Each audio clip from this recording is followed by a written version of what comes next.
ஐயனார் துணை சீரியலில் டுடே எபிசோடில் சேரன் ஒரு பக்கம் ரொம்பவே பதட்டமாக இருக்காங்க. நிலா வராங்க. என்னாச்சுன்னு ஏன் ஒரு மாதிரி இருக்கீங்க, நீங்கள் இன்னும் தூங்கலையா அப்படின்னு சொல்லிட்டு கேட்கவும், இல்லைப்பா இன்னும் வெளியில் போன பாண்டி இன்னும் காணும், சோழனி இன்னும் காணும் அப்படின்ற மாதிரி சொல்கிறாங்க. வந்ததும் வராதமா நேராக வானதியோட வீட்டுக்கு வேற போயிருக்காங்க. அதனால் அவனுக்கு என்னாச்சோ ஏதாச்சோன்னு பயந்துக்கிட்டு இருக்கமா அப்படின்ற மாதிரி சொல்லிடுறாங்க.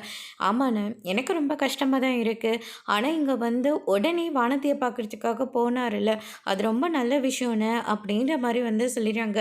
அதுக்கப்புறம் என்ன இதுன்னு தெரிஞ்சால் அவங்க கொஞ்சம் ரிலாக்ஸ் ஆகுவாங்கள்ல, அவங்க 2 பேர்த்துக்கும் சீக்கிரமாக கல்யாணம் பேசி முடிச்சிடணுன்னு அப்படின்ற மாதிரி சொல்லிடுறாங்க. அதுக்கடுத்து தான் நம்ம சேரன் இருந்துட்டு, ஆமாப்பா அவங்க என்ன சொன்னாங்க, கொஞ்சம் கோவமாக தான் நடந்துப்பாங்க. என்னதான் இருந்தாலையும் அவங்க பொண்ணை பெற்றவங்க இல்லையா, அதனால் கொஞ்சம் கோவப்பட தான் செய்வாங்க. ஆனாலும் பரவாயில்லம்மா, கூடிய சீக்கிரமாக அவங்கக்கிட்ட எப்படியாவது ஒன்று பேசி பாட்டிக்கும் வானதிக்கும் சீக்கிரமாக கல்யாணம் பண்ணியே ஆகணும் அப்படின்னு சொல்லிட்டு சேரன் முடிவெடுக்கிறாங்க. இது எல்லாத்தையும் பல்லவன் கேட்டுட்ருக்காங்க. பெரியவங்க நின்று பேசிகிட்டு இருக்கோம்ல, உனக்கு என்ன இங்கே பேச்சு, போய் ஏண்டா அப்படின்ற மாதிரி சொல்கிறாங்க. ஊருக்கே தெரிஞ்ச விஷயம் தானே, இதுக்கேன்னு நீங்கள் பயந்து போயிருக்கீங்க. வந்ததும் வரதுமா பாண்டியன்னு அவங்க வானதியோட வீட்டுக்கு போயிருக்காங்க. வானதியோட வீட்டில் அண்ணனை அடிப்பாங்களா அடிக்க மாட்டாங்களா, நீங்கள் இங்கே ரொம்ப பதட்டமாக இருக்கீங்க. கூடிய சீக்கிரமாக அவங்க 2 பேருக்கும் கல்யாணம் பண்ண போகிறீங்க, அவ்வளோதானே அப்படின்ற மாதிரி சொல்லிடுறாங்க.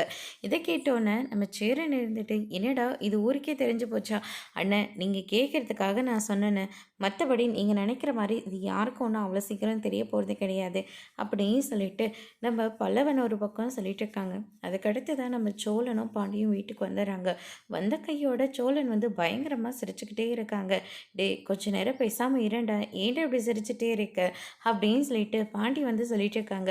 என்னாச்சு, போன விஷயம் என்னாச்சு, வானதியை பார்த்தியா அப்படின்னு சொல்லிட்டு கேட்கவும், வானதியை பார்த்துட்டு தானே வரோம் அப்படின்ற மாதிரி நம்ம பாட்டி சொல்லிடுறாங்க. என்னடா சொன்னாங்க அவங்க வீட்டில், ரொம்ப கோவமாக நடந்துக்கிட்டாங்களா, பயங்கரமாக சிரிச்சிட்ருக்கேன்னு, பேசாமல் இருனே அப்படின்ற மாதிரி சொல்கிறாங்க. நானே இங்கே ரொம்ப பயந்து போயிருக்கேன், என்னடா சிரிப்பு உனக்கு அப்படின்னு சொல்லிட்டு கேட்கவும், அண்ணன் முதல்ல வானதி ப்ரெக்னெண்ட்டாகவே இல்லை அப்படின்ற மாதிரி சொல்லிடுறாங்க. இதை கேட்டோன்னே வீட்டில் இருக்கிற மொத்த பேரும் ஷாக் ஆகுறாங்க. என்னடா சொல்கிற அப்படின்னு சொல்லிட்டு கேட்கவும், அண்ணன் வானதியை போய் பார்த்துட்டு வந்தேன்னு, வானதியோட வீட்டில் நம்ம ஊரில் இல்லைன்ற விஷயத்தை தெரிஞ்சுக்கிட்டு அவளுக்கு உடனடியாக கல்யாணம் ஏற்பாடு பண்ணியிருக்காங்க. அதனால் அவளுக்கு வேறு வழி இல்லாமல் நான் கர்ப்பமாக இருக்கேன்னு சொல்லி பொய் சொல்லியிருக்கானே அப்படின்னு சொல்லிட்டு பாண்டி நடந்து எல்லா விஷயத்தையும் சொல்லிடுறாங்க. இதை கேட்டோன்னே மொத்த பேரும் ஷாக் ஆகுறாங்க.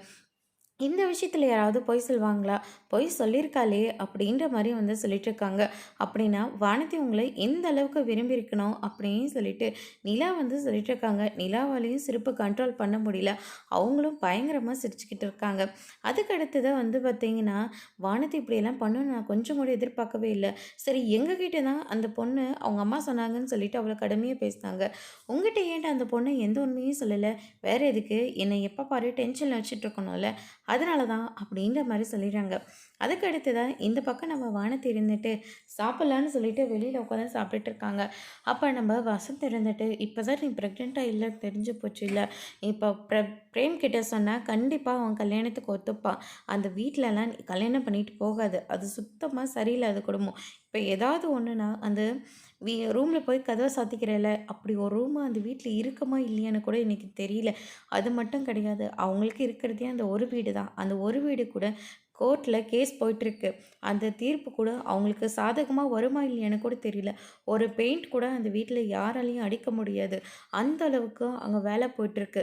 எதுவுமே இல்லை, நீ படிச்சிருக்க, அந்த பாண்டிய கடையில் வேலை செஞ்சிட்ருக்கான், கடை கூட அவனோடது கிடையாது, அவன் வேலை தான் பார்த்துட்ருக்கான் அப்படின்னு சொல்லிட்டு வசந்த் சொல்லிட்டுருக்காங்க. ஆனால் பிரேம் அப்படி இல்லை, ப்ரைவேட் பேங்க்கில் மேனேஜராக இருக்கான், கை நிறைய சம்பாதிக்கிறான், சொந்த வீடு இருக்குது, அப்பா அம்மா இருக்காங்க, எல்லாமே உன்னை நல்லபடியாக பார்த்துப்பாங்க. ஆனால் என்னோட ஃப்ரெண்ட்ஷிப்காக அவன் நீ பாண்டியை லவ் பண்ணியிருந்தாலே பரவாயில்லன்னு சொல்லி உன்னை கல்யாணம் பண்ணிக்க அவ்வளோ தூரம் வந்தான்.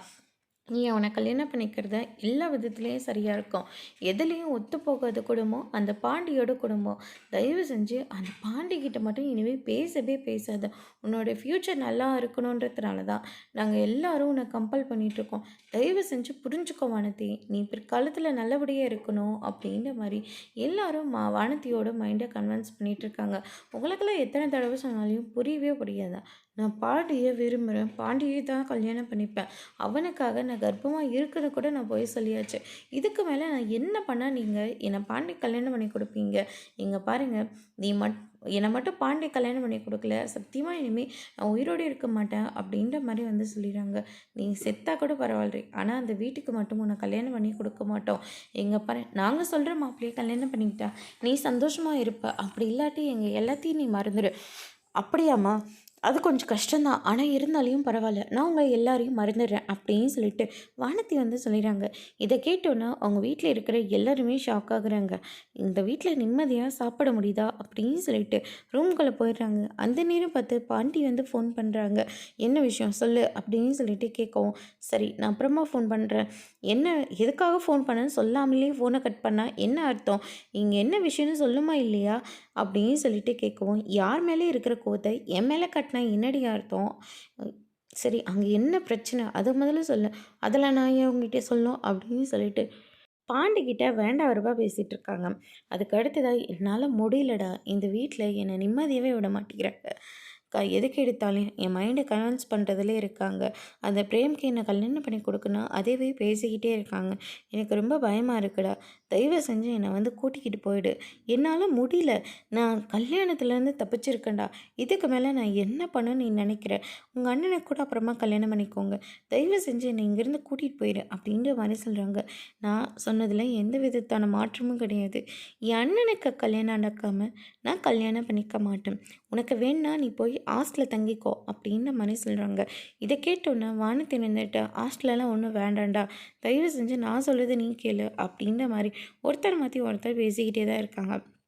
அடுத்த நாள் காலையில் வந்து பார்த்திங்கன்னா, நம்ம நிலா வந்துட்டு ரொம்பவே லேட்டாக தான் வராங்க.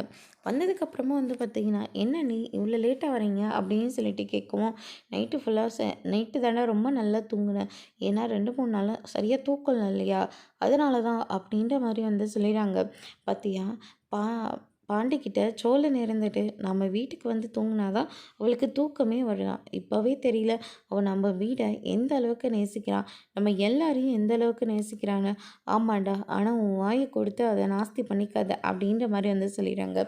அதுக்கு அடுத்ததான் வந்து பார்த்திங்கன்னா, ஃப்ரெஷ்ஷப் ஆன உடனே ராகவ் வராங்க. சோழன் வந்து ராகவா பார்த்தோன்னே பயங்கரமாக ஷாக் ஆகுறாங்க. "இவன் எதுக்காக இப்போ எங்கே வரான்னு தெரியலையே?" அப்படின்னு சொல்லிட்டு ரொம்பவே குழப்பத்தோட இருக்காங்க. "நிலா இருக்காங்களா?" அப்படின்னு சொல்லிட்டு கேட்கவும், "இருக்காங்க. என்ன விஷயம்? அதை உள்ளே வந்து பேசலாமே." அப்படின்னு சொல்லிட்டு அதுக்கு அடுத்ததாக சேரன் இருந்துட்டு, "ஏண்டா வந்தவங்கள வெளியவே நிற்க வச்சு பேசிகிட்டு இருப்பியா? நீங்கள் உள்ளே வாங்கன்னு" சொல்லிட்டு உள்ளே கூட்டிகிட்டு போய் உட்கார வைக்கிறாங்க. "நிலா யார் வந்திருக்காங்கன்னு பாருமா." அப்படின்ற மாதிரி சொல்லிடுறாங்க. அதுக்கு அடுத்து தான் நிலா வெளியே வராங்க. ராகவ பார்த்தோன்னே, "என்னாச்சு ராகவ்? இவ்வளோ தூரம் வந்திருக்கீங்க?" "இல்லைங்க, நீங்கள் 2, 3 நாளாக ஆஃபீஸ் பக்கமே வரல. ஏதாவது உடம்புக்கு பிரச்சனையும் பார்த்துட்டு போலன்னு தான் வந்தேன்." அப்படின்ற மாதிரி சொல்லிடுறாங்க. "அதெல்லாம் ஒன்றும் இல்லை. ஃபேமிலியோட நாங்கள் குலதெய்வம் கோயிலுக்கு போயிட்டு வந்தோம். இன்றைக்கி நான் ஆஃபீஸ்க்கு வரலான்னு தான் இருந்தேன்." அப்படின்ற மாதிரி சொல்லிடுறாங்க. "ஏற்கனவே நான் லீவ் கூட சொல்லியிருந்தேன்ல." "லீவுன்னு தெரியும். ஆனால் ஒரு மனசுக்கு பதட்டமாக இருந்துச்சு. அதனால தான்." அப்படின்ற மாதிரி சொல்லி சமாளிக்கிறாங்க.